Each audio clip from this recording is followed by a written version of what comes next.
Coming up on this week's episode of the Irreverent Nerds podcast, Lars DeCenza joins Will and I as we talk about the first two episodes of Picard Season 3. Don't miss it. It's coming up right after this.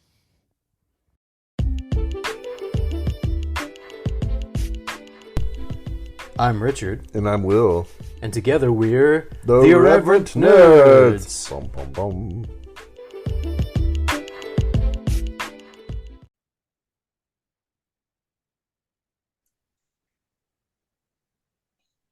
Nerds. Nerds. We are we are here with the inimitable. That's a word, right? Inimitable. Lars DeCenza. Hopefully, I didn't call you anything terrible, Lars. I don't think I've ever used that word before. Inimitable. I should Google it, make sure I didn't say anything bad about you. Just anyway, Lars. That's it, man. Lars DeCenza is here. Casey, aka Holodeck 4, was also going to be here, but she had a migraine come up. Here we go. Inimitable. So good or unusual as to be impossible to copy or unique. There we go. That's like, it's a compliment. I think, right? Sure. Inimitable.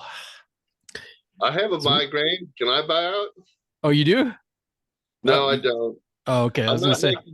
I'm not making fun of Casey, by the way. I'm just tired. No, I hear that. Yeah, it's hard. It's hard when we're in different time zones. That's all.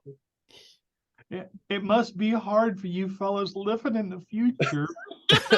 What's it like in the far long future of 3 hours from now? Are we still alive? Michael Keaton is there in a Batman suit. Which apparently, spoiler warning, he's going to be playing Thomas Wayne, not Bruce Wayne. Dun dun dun. Dun, dun, dun. Is that real? Well, I saw on the internet, and everything on the internet is true. So everything. Well, that's the Flashpoint storyline, but yeah. I know that was in the Flashpoint Paradox, both the DC animated movie and I'm trying to think. I think I've read the comic as well, but it was definitely in the animated movie. That's amazing. You guys are sitting there, and I see your lips moving, and I'm a comic book fan, but I see your lips moving. All I hear is. Are you a Marvel guy? Well, yeah. I mean, to be fair, Marvel is my favorite, like comic book universe, but Superman has always been my favorite superhero. Okay, there you go. Batman is mine. I'm a Batman guy. The one comic book series that I collect is Batman's. I've got a number of Batman graphic novels. Nice. Was it trade paperback? Is that the right term, Will?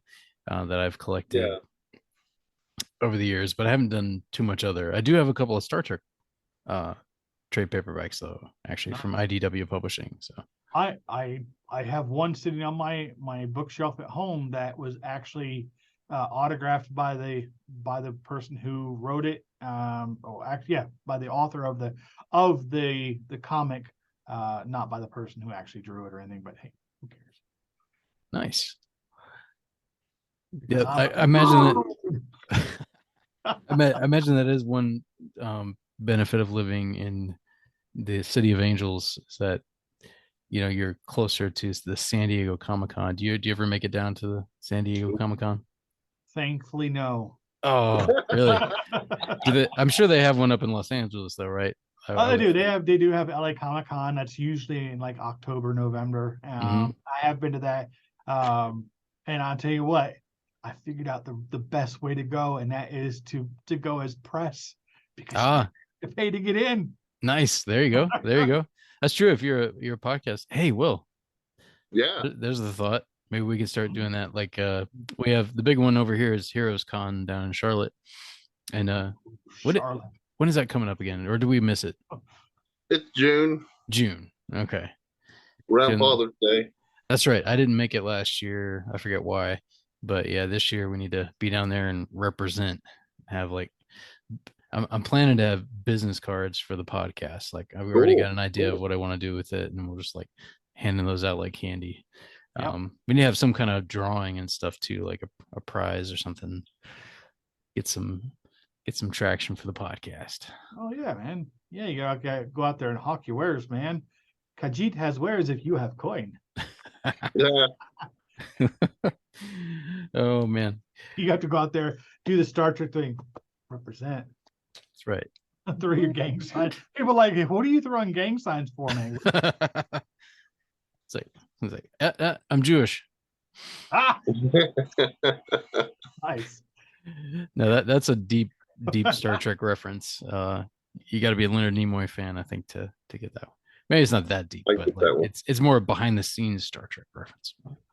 I honestly feel like when people like talk about Star Trek trivia, it used to be like, oh wow, that's so interesting. And now it's like I know more Star Trek trivia than you do. Like, do you know what this means and what that means and where it came from? And like, oh man, okay, like you literally cannot watch anything about behind the scenes Star Trek or Star Trek trivia without knowing the origin of the Vulcan salute or everything. Like, I mean, come on, like That's true. it's full on nuts. But yeah, but it's so funny because they just like, did you know this? Did you know that? Yep. Oh, I bet you didn't know this. I knew that. All right, man. All right, cool. Who's the more religious Trekkie? Yeah, yeah, yeah. We did an episode of Treknicity where we covered religion and Trek, and we realized two things. One, Gene Roddenberry had to be an atheist, and two, the man was a certifiable manho. And I'm telling you what, like you watch the first season of TNG, and it is on. Like, dude, like, man, I mean, I don't even know how they got that through the censors. Oh, But Justice. Yeah. yeah, well, they make love at the drop of a hat. Where's my hat? Oh man. One of the reasons why there's a lot of fodder for Casey's memes, right? Or the memes that she Oh yeah, Mr. holy cow, man! William Like I'm sitting Thomas there every day, Riker. like clear, clear, clear. Like it's a trove. It's like hitting pay dirt when I look at her Facebook page. Yeah, she finds a lot of good ones, and she's made a few herself too. But yeah, she must be following so many different accounts. But let's see. Lost my train of thought. We got about, so I'm gonna be upgrading by the time we do this again. I will have upgraded to Zoom Pro. But yeah, we do have a limit on this first session here. So in about 2 minutes, we'll be pausing for messages and ads and all that good stuff, and then coming back to flesh out the rest. But we are here. You totally could bank on that. Like you could totally cash in on the whole thing. Like when you get down to 2 minutes, like you'd have a whistle and like blow it like it's 2 minute warning. Yeah, like 2 minute warning, man. All right, let's go. Come on, team. Let's go. Let's push 2 minutes. We got it. Build up some suspense. It's like, all right, give us a synopsis of Star Trek Insurrection in 2 minutes. Do it. I'd be like the Micro Machines guy to do that. Oh yeah. There's a podcast that does that. What's the name of it? Can't think of it right now. They mostly talk about Marvel. But they do that whenever they review a film. They do this little contest of like, I think they take turns, like I think it's like 90 seconds. They have to basically ad lib summarize the film. So it's a contest. It's like, nice. Can you do it? Oh my goodness. We have 90 seconds left now. So we're not going to try to summarize much of anything, but we are here to talk about Star Trek Picard season 3, episodes 1 and 2. And yeah, definitely missing Casey. I know she would have had a lot of good input. We'll have to see if we can get her to hop on tomorrow and give us her thoughts. But yeah, when we come back, we're gonna jump in and talk about those 2 episodes and what we thought. And Will, have you done your homework? Have you gotten a chance to see him? Yeah, I got halfway through episode 2, but otherwise, yes. Ah, okay. Well, that's okay because nothing important happened in the last half of the second episode. Well, you're fine. Don't worry about it. All right. Well, we'll be back after these messages.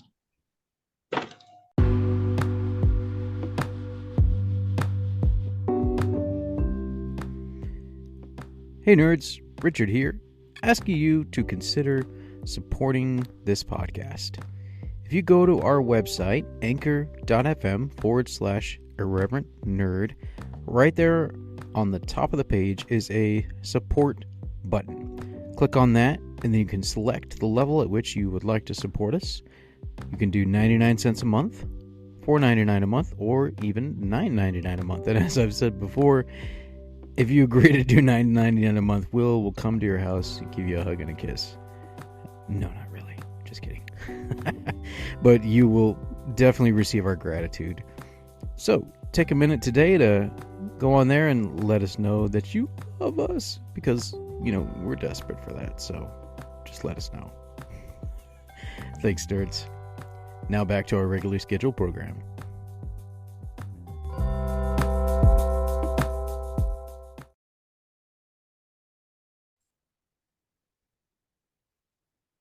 And we are back.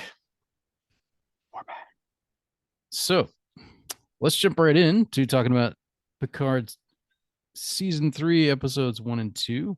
So I thought we could do this sequentially. I mean, that makes sense, right? We'll talk about episode 1 first and then jump into episode 2 afterwards. Just reading a little blurb here off IMDb, a summary of episode 1 titled The Next Generation. Wonder why. After receiving a distress call from Beverly Crusher, Jean-Luc Picard enlists help from generations old and new for one last adventure, a mission that will change Starfleet and his old crew forever. Sounds like marketing. A marketing summary. I mean, I guess that's what all summaries are to an extent. So, what'd you guys think of the opening? Well, definitely a big change from the previous 2 seasons of Picard, which the opening titles were very Picard centric. Which of course, I mean, hey, he's the namesake of the series, so it makes sense that the titles were very much about him as a character. But as my hetero life mate Patrick quips, this new season of Picard is the TNG reunion tour.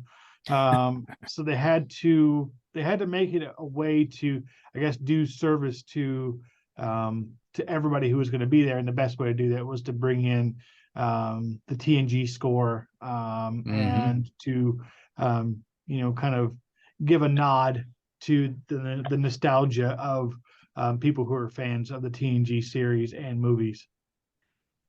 I even heard some, which I loved I think the one I enjoyed the most, still to my mind, like one of the most beautiful themes of the Star Trek films, but the theme from Star Trek Insurrection. Probably the only good thing about that movie. I saw that they popped that in there, which I don't know if that's like a clue to what's coming or not, if they're gonna make connections, but I thought that was cool. And I even heard a little bit of the Klingon theme from Star Trek: The Motion Picture. I don't know if you picked up on that, like during one of the episodes, not like necessarily right at the beginning, but like during one of the episodes. It just got me thinking about the music. So how spoilerific do you want to go with this? Oh, well,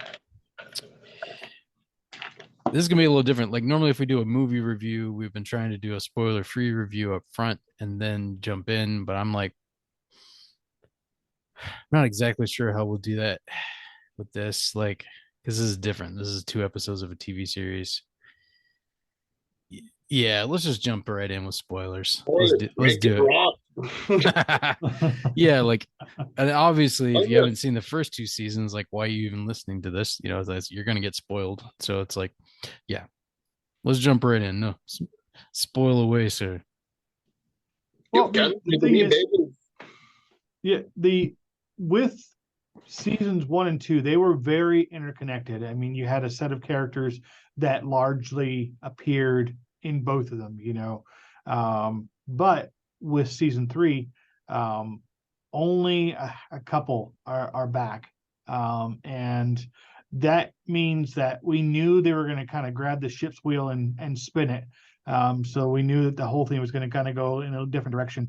But of course, I don't know. Like one thing I've tried to do as of late is be less critical of the Trek I don't like. Namely, most of New Trek, with the exceptions of Prodigy, Lower Decks, and Strange New Worlds. I've been very, very vocal about how I don't like these series because they took such a huge departure from what I was used to in a Star Trek series. But that being said, seasons 1 and 2 told a very different story. If you haven't watched it, go watch it. You'll learn some stuff about a lot of the characters.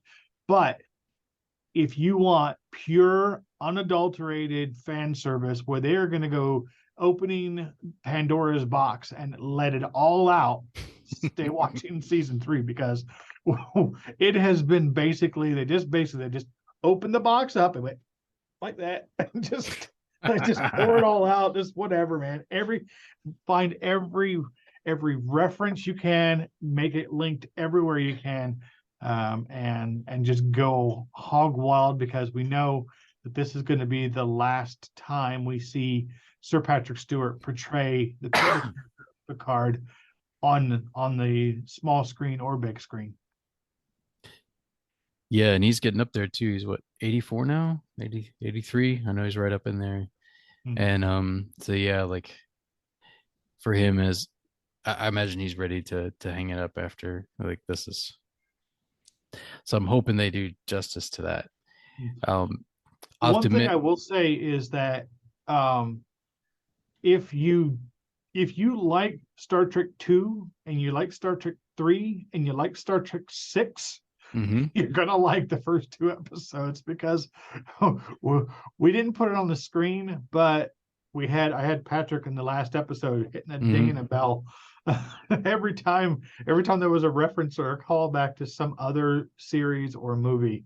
And I mean, it's just like it was ding, ding, ding, But if you like those 3 movies, you're gonna love the first 2 episodes of Picard season 3. I do like those 3 movies. I have to admit though, this is first impressions, and I have mixed feelings about the first 2 episodes, which I guess in some sense I've had mixed feelings about the series as a whole.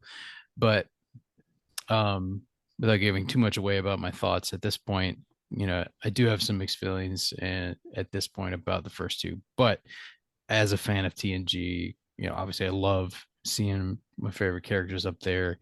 I like that they started with Crusher, with Beverly Crusher, and a different side, a more intense side of Beverly Crusher. Like I'm trying to remember if we ever saw her kill somebody in TNG or even in the movies. I'm trying to remember, because she's always saving people's lives, but yeah, I'm trying to remember if she ever shot anybody. No, I think you're right, because she was very much the pacifist doctor, even to the point in First Contact when the Borg are trying to break their way into sickbay. She activates the EMH and tells it to do a song. Tell a joke, do a dance, just stall them, so they could get away. Sing some Klingon opera. There was no pacifist Dr. Crusher. It was Dr. Badass. Now, I mean, the 2 words that I could most accurately describe Beverly Crusher in the cold open of episode 1 are clack clack. Yeah, we had some, was it repeating phase rifles going on there too, like with some complete with some Star Wars-esque machine gun sound effect. Yeah. I've always been a fan of like repeating energy weapons like that, and you so rarely see them in a way that's cool, and you're just like, because you're like, there's no, like, anytime you see it, it was always sort of milk toast. It was very weak and kind of boring. I think you saw more of it in Enterprise, but it was still meh.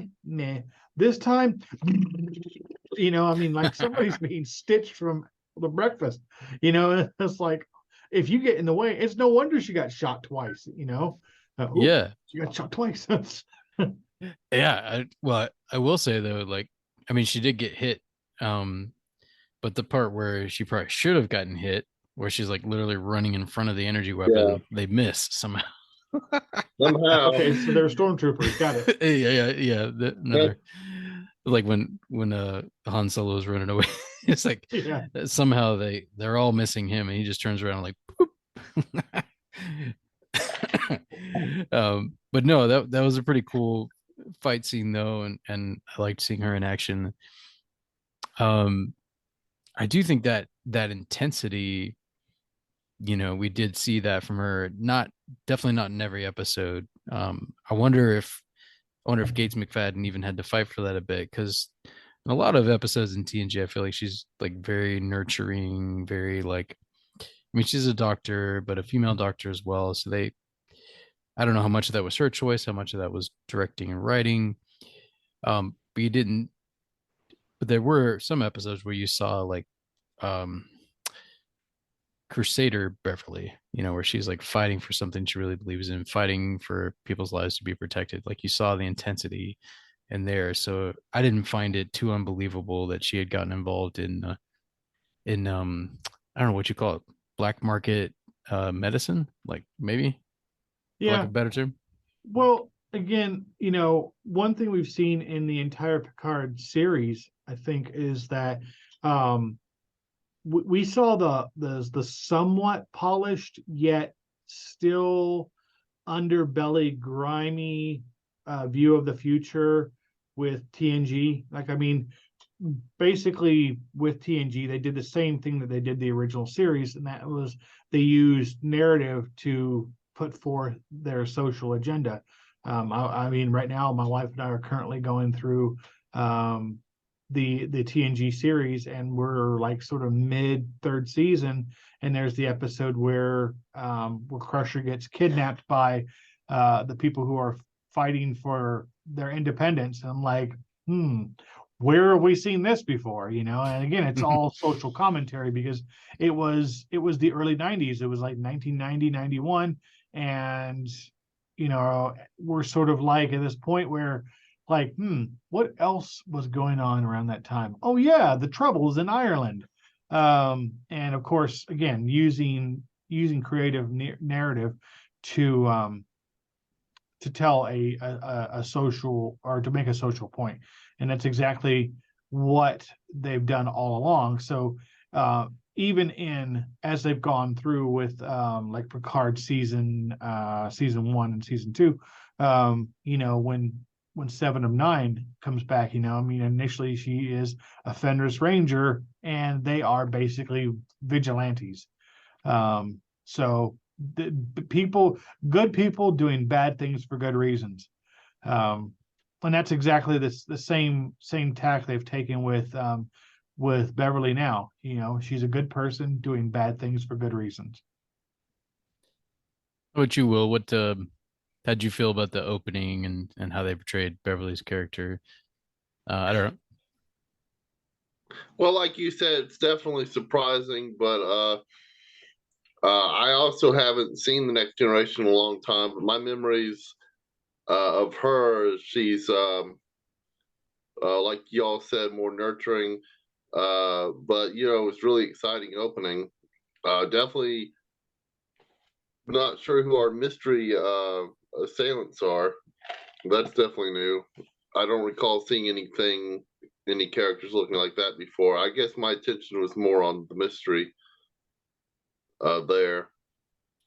Yeah, I was curious about, which obviously I'm assuming they intend us to be, was curious about that as well, like who the aliens, a couple of thoughts I had initially was like, is this like the new Borg like showing up? And but then it seemed like that kind of drifted away, like the further you get into the two episodes there, and you get the big reveal of the season 3 baddie. Yeah, with the introduction of this new big bad guy sort of thing, or big bad evil, whatever you like. I mean, of course, like they're teasing you. I mean, they're wetting your chops because you want to know who could possibly want to hurt Beverly Crusher. She's the coolest. She's so nice, and she's always so sweet. And it's like, no, no, if I had a criticism, a real genuine criticism of any part of it, it's that this is very much Kurtzman era Star Trek.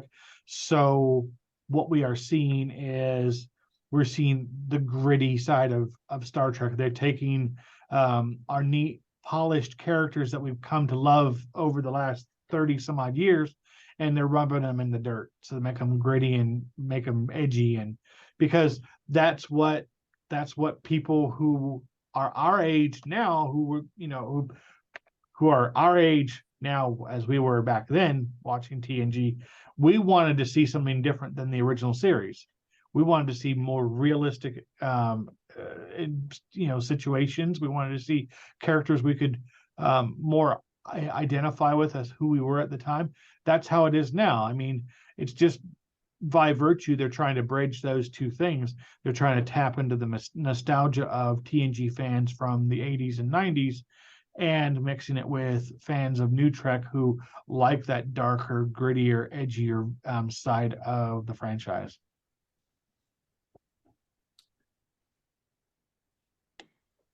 Yeah, I think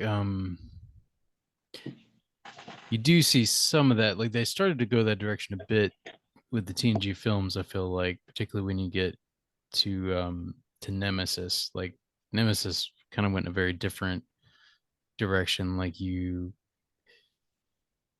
So I think they maybe were trying to move that way a bit, but yeah, it's a different feel. I mean, this is almost 20 years. Well, it is 20 years later, I guess. Yeah. Both within the Picard universe, but also within ours, 20 years later. So kind of moving the narrative along a little bit. We talked about the opening, and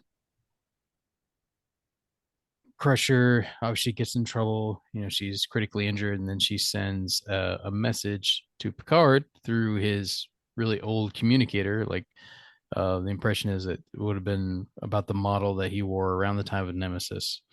So it's just sitting in a box like in his study, and somehow she sends a secret message just to his communicator, or like an encoded data file, I guess, and gets in touch with him.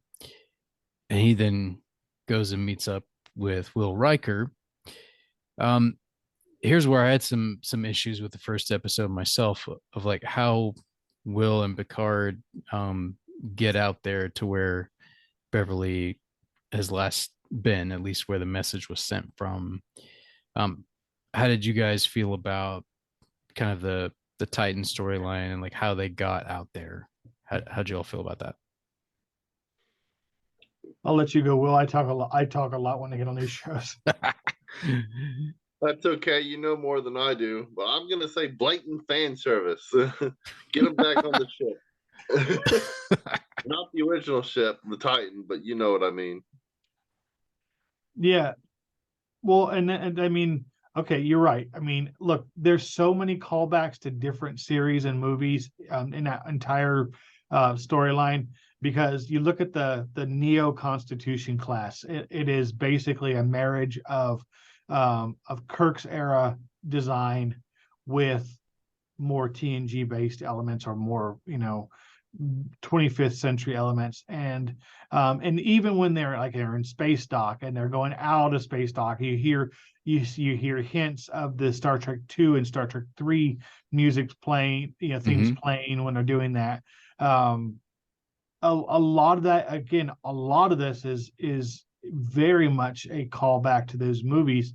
Even the jacket, if you look closely, look at the jacket that Beverly's wearing before when she's on the Ilios. It is almost identical to the field jackets that they wore in Star Trek 2 and 3.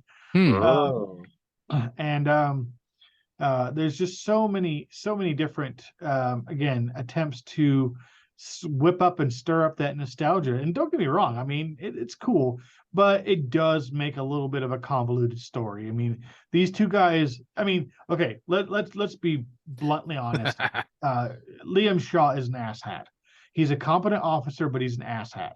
And the thing is, they come to him, they're like, hey, we're just going to pull rank and we're going to pretend to do a surprise inspection. He's like, no, I'm not doing it. Wait a minute. What? Like, wait a minute.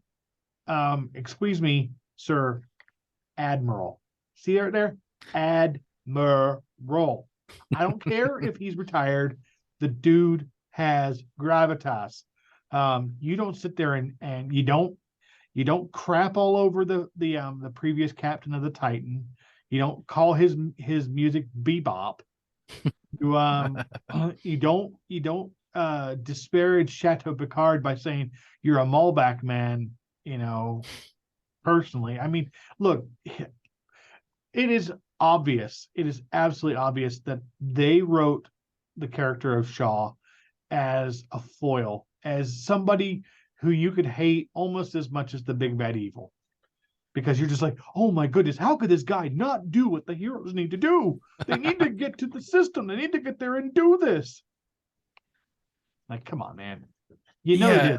Well, that's where I felt the writing lacked a little bit, is because Will Riker in his conversation with Picard mentions that Shaw isn't an asshole, basically.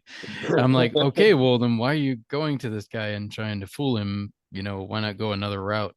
Well, of course, Picard he does offer his reservations. But yeah, that's where I tend to agree with you, Will, is like it's almost like this is an excuse to get the Titan into the series, which I'm not knocking that. I thought that was pretty sweet. So I don't think we've seen it in anything yet. Like you hear it mentioned in Nemesis because Will and Diana are going to go off. He's going to captain the Titan. Obviously, it's in some of the novels and the extended universe, but I don't think we've seen it. Correct me if I'm wrong, Lars, but in anything up until this point, right? No, we have not. Other than maybe a video game, maybe? No, we have not seen the Titan make a canon appearance, other than the mention of it in Nemesis. The thing is that, yes, I mein, using the Titan as a way to, I guess, shoehorn certain elements of the story in there is okay. I mean, again, it's inconsequential. It's a neat design for a starship. It's kind of a cool concept. Don't think it fits very well into the story, but who cares? I mean, seriously, it's a TV show. Who cares? Yeah. I still enjoyed it. What the biggest thing to take away from all this is that, one, they are obviously, I mean, it is without a doubt, they are trying to do fan service left, right, and center. I mean, you can't turn around. You can't do a 180 without bumping into fan service or some callback to something. I mean, let's talk about it for a second. When in the episode, they come aboard the Titan, you hear the boatswain's whistle. Okay. Same thing happens when the Klingons show up on the Enterprise in Star Trek 6. Almost same scene. Okay. We have Picard and Riker showing up on the bridge of the Titan to meet who? Sidney LaForge. Yeah. Who was, was she? What? She was the daughter of Geordi, the pilot of the Enterprise D, and she's a pilot. Where have we seen that before? I wonder. Star Trek Generations, when Kirk, Scotty, and Chekhov are aboard the Enterprise B, and they meet Demora Sulu, who is the helmsman of the Enterprise B. Again, I mean, like, it's just like, guys, come on, guys, really? All right, come on, just go, just have fun, kids. I don't think it's nearly as bad as The Force Awakens. Oh yeah. You mean A New Hope Part 2? Yep. The New Hope reboot. Yeah. It just makes me think of a Battlestar Galactica. All of this has happened before. All of this will happen again. Damn it. How dare you? As long as you keep paying us money, we'll make it happen. Yeah. Ronald D. Moore, here's a bunch of money. Go make another Battlestar Galactica. Okay. I would watch that. Absolutely. Yes. Please, Ronald D. Moore, come back. Yeah. I will say though, I haven't rewatched that show because it is depressing. It's so dark. Yeah. It's beautifully dark, but I just haven't. I was like, I don't think I can do it.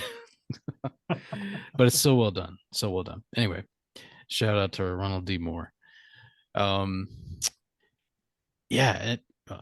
Sorry, that just made me think of the ending of every Battlestar Galactica episode where they do those violent deaths of him and his cohort.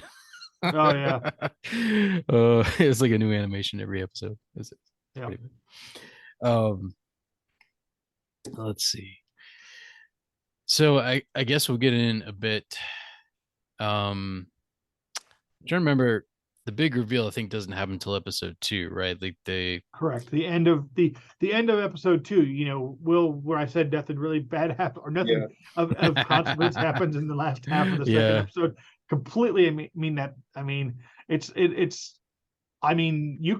you could say that you'd seen it in Star Trek 2, but come on. I mean, It's not like they had any other callbacks to any other Star Trek movies or series.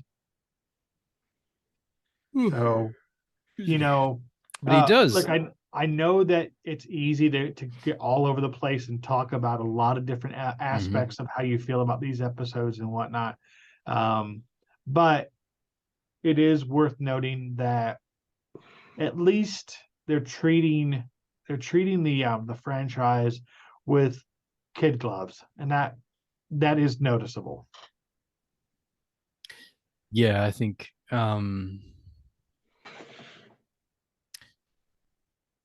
lost my train of thought. It has derailed. um Sorry, I was still thinking about the reveal of, we won't say anything yet about who he's revealed to be, but like the companion, Crusher's companion, he's first coming, like he calls himself Jack Crusher, I think in episode 1, right? So you're like, what? Jack, I believe they say he's Jack. Is it just Jack? Yeah.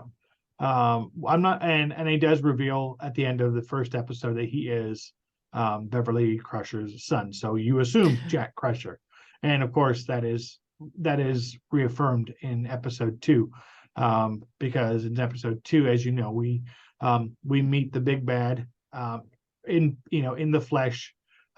We get crazy Amanda Plummer, who again another Star Trek callback, because her father was Christopher Plummer, who played, of course, General Chang in Star Trek 6.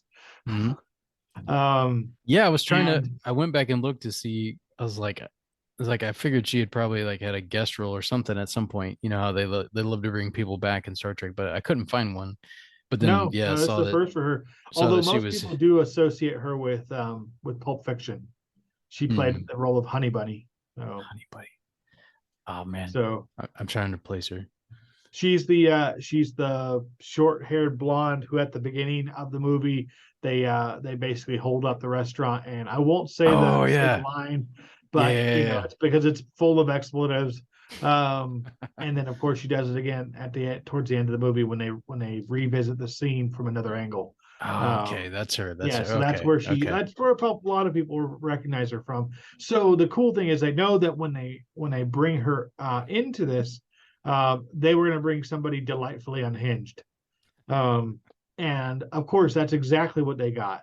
I mean, look, we haven't seen in Star Trek any bad guy who was really ever so bad as to do the baddest things. We've seen ones who have been so staunch and so stoic and so committed to their cause. I mean, look at Nero. The dude does blow a planet up, so that's pretty bad. But at the same time, realistically, it's like you're like, oh, okay, he blew up Vulcan because he just wants to show how bad he is. Oh, next. That's true, yeah, because you don't necessarily feel the personal weight of it. I guess maybe they just did it to him personally, but yes. So the thing is, like, I mean, I understand that we've got a bad guy, and they are getting better at making morally ambiguous bad guys. The from Strange New Worlds, the episode, the Serene Squall, the big bad on that one, very, very cool, very awesome. And in this episode, it isn't just the big bad that they have to worry about. It's the fact that they don't feel like they can trust um, these people. And the thing is that we're just like, they don't know if they could trust anybody, and that's the whole point. Is trust is a very, very big thing for all these characters, because they haven't seen each other for a very long time. They're getting a lot of things thrown at them all at once, and they don't know who or what to trust. And of course, every time they do, they keep getting slapped in the dirt. Yeah, and that, speaking of trust, I mean, that's something interesting. As Picard and Will are talking about Beverly, they mentioned that she basically cut all of them off, that she cut all the old crew off, that she, cut off contact. They hadn't heard from her in like 20 years. I'm like, that's interesting. I would not have. I mean, if I was writing it, I probably wouldn't have picked that, but I also didn't see anything to anticipate that happening. So it's interesting. It'll be interesting to see. I'm assuming they'll explain, at some point why she did that. But while we got about 8 minutes here, so I definitely want to talk about the big reveal for a few minutes before we wrap up. That of Jack, being revealed to be Picard's son. At the end. I knew it. Oh, that's right. You didn't see the end. Yeah, No, you could see. They telegraphed. They totally telegraphed that in the first episode when Will was like, "Does that remind you of somebody? I wonder who that could be." Will. Oh yeah, yeah. And it isn't like we haven't seen this one before, because we saw the same thing with Carol Marcus and Kirk and David. So, yeah, like I thought. I definitely have mixed feelings about how they revealed, and in preparation, like actually just tonight, before we got on, I rewatched the old TNG episode Bloodlines, where you have a somewhat similar situation where Picard finds out he has a son that he didn't know about. Now, different in that he had like a 2-week fling with the guy's mom, and he just, he's like, well, maybe she just never told me. She didn't want to tell me. She wanted me to just raise him on her own. You find out it's something different, obviously, by the end of the episode, but similar timeline period there too. It's like a 24-year period in Bloodlines, and in this case, it's around 20 years since he's talked to her. But obviously, this character is older than 20. And I was going through, actually looked up a Star Trek timeline on Wikipedia and was going through trying to figure out, it was like, when would he have been conceived? And if he's, say for sake of argument, if he's around 30, it could have been like around the end of TNG, like around the time of the first movie or so, Generations, First Contact. Because I know we never saw clear evidence that Picard and Beverly did the deed. They flirted around it so much. Yeah. But I was just, in my head, I was like, okay, well, when and like, when did she go off and have this baby, and why did she hide it from everyone? Like where did she hide the baby? All kinds of questions, which hopefully they'll answer them well in the coming episodes. I'm sure they will have to, because you can't have that kind of reveal and like, yes, it's his son, and they're like, okay, next, moving on. Yeah. Never to be talked about again. Like, wait a minute, whoa, back the starship up. Wait a minute, hang on. Like, what? No. You don't get to lead off like that and then just leave us hanging. No. No, one thing I do want to know is, why does he have a British accent? Because that's That not reminds- it's not genetic. Yeah, I say that reminds me of an old Star video Trek. from like the early 2000s called Thumb Wars, and all these it was basically like a Star Wars parody, and all the characters were thumbs, and the guy goes, they're all sitting around like they're talking about, with like the scene, the boardroom scene in the first movie, and they're like, and the guy, they're all asking these questions, and this guy goes, I have a question. Why are we from outer space and we all speak with British accents? When there's no, was it? Why do we all speak with British accents when we're from outer space and there's no Britain? Or why does why does a Frenchman speak with a very strong British accent? Yeah. But they do explain that in season 2 of Picard. Oh, did they? They do actually explain why Picard has a British accent. It's because they talk about it.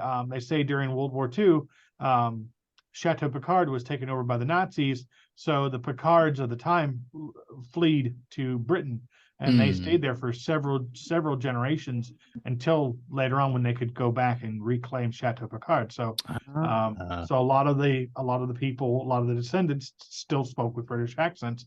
So they kind of retconned it a little bit in a way that wasn't stupid. Okay. I'd forgotten about that. But yeah, in this one, it doesn't really make much sense, because if he grew up with Beverly has a very American accent. So like, where does his come from? Which I suppose Daddy. I don't know. Although here is a possibility, like, because obviously all that Beverly gives Picard is a look to indicate, yeah, that's your son, but they haven't seen each other in 20 years. What if she's lying? What if he's not Picard's son? Could be. Well, Yeah, she might have like, if she wanted to protect him for some other reason, knowing that Picard would go to greater lengths to do so. But once again, come back to trust. Like, why has she talked to Picard in 20 years? Like, what's going on there?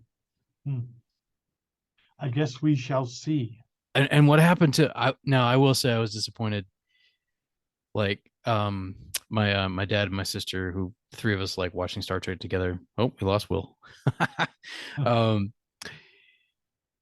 We were sitting there together, and I was like talking about how I was bummed that the part of All Good Things where Picard and Crusher were married. Yes, they got divorced, but like they were married. It's like, wait, that's not going to come to pass now? We're like, so that's not going to be canon. And now they've got you. Fooled you. It's like, it's all cute. Q fucked it up. Like, yeah, pretty much.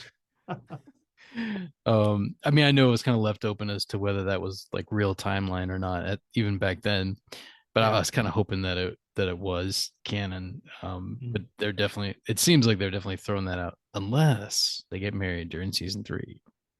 You never know. Yeah, who knows? Well, let's see. We got about 90 seconds, and we lost Will. So, bye, Will. Bye, Will. Have fun. Be safe.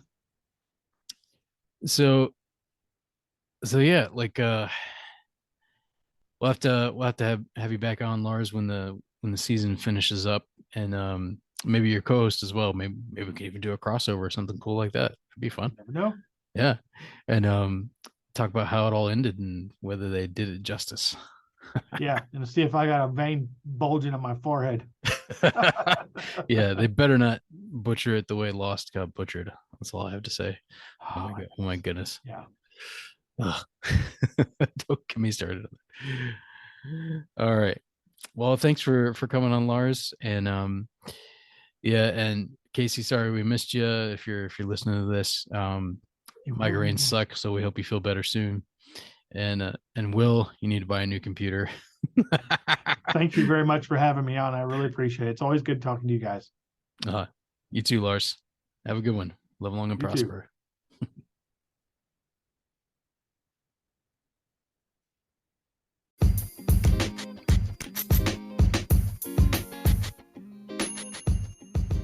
Hey nerds, thank you so much for joining us for another week's episode.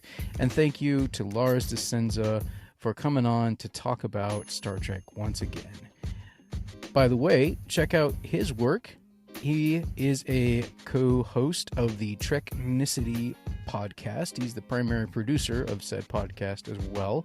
Check that out on YouTube. You can watch the video versions there. I believe you can also watch the video versions on Spotify. Those are the two best places to check out the Treknicity podcast. Check out also the Red Shirt Geeks YouTube channel. You can find Lars there, as well as, Treknicity and the Red Shirt Geeks are also on Instagram. So you can find them there. And Lars himself is on Instagram at Photographer. So give him a follow, listen, subscribe, like, comment, all those good things. Thanks again, Lars, for your support of the podcast and for coming on once again to talk Trek. Coming up next week, we are going to talk about a comic book related topic, Usagi Yonjimbo. It is Will's favorite comic book series, so I am looking forward to picking his brain about that. He is going to regale us with stories of his experiences with that comic book, of the time he met Stan Sakai, all that good stuff, so don't miss it. That's coming next week on the Irreverent Nerds podcast.